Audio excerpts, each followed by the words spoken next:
At approximately 3:19 a.m., 911 received reports of someone who was hurt during a physical altercation in the 1000 block of Runberg Lane. At approximately 3:24 a.m., officers arrived on scene and learned that a fight broke out in a tent community near the YMCA where we are standing. Officers located a person with obvious signs of trauma, and he appeared to be beyond help. Unfortunately, the person was pronounced deceased on scene at approximately 3:36 a.m. Homicide detectives are investigating this incident with Austin Fire Department arson investigators. At this time, there is a person of interest detained, and officers are speaking with multiple witnesses. Detectives do believe that this is an isolated incident and there is no known threat to the general public. However, as always, we remind the public to remain vigilant.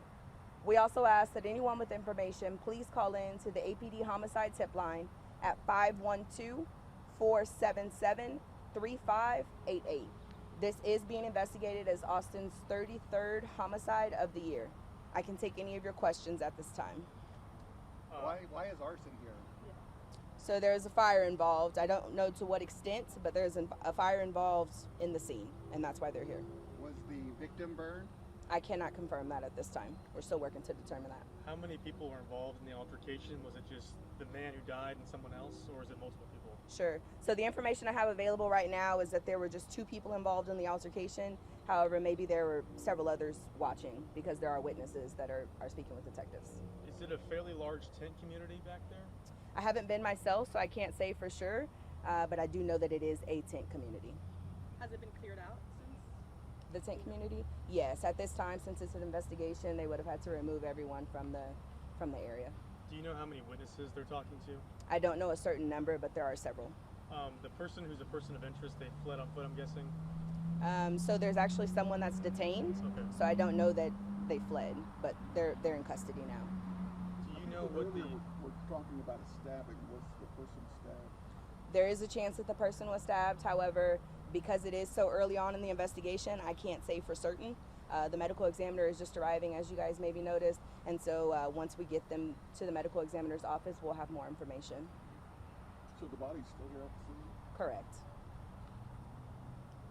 Very active scene still. Did someone at the YMCA call about this, or did someone in the tent community call to report it? Sure.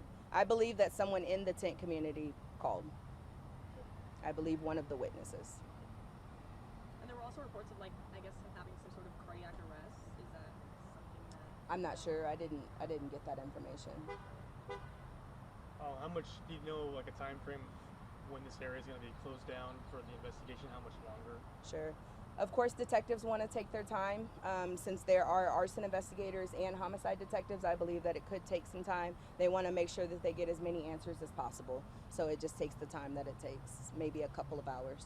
Would this impact YMCA operations at all, or people coming in here? Correct. The YMCA is open, and there are 2 separate access points that guests can use to access the parking lot.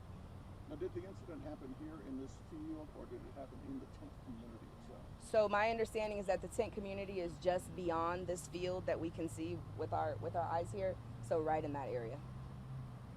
Is there any history of like police call-outs to this area at all? I can't say for certain. That's something that we could pull stats on. If you guys call into the office, we should be able to get more information on that. Thank you guys for your time. I appreciate it.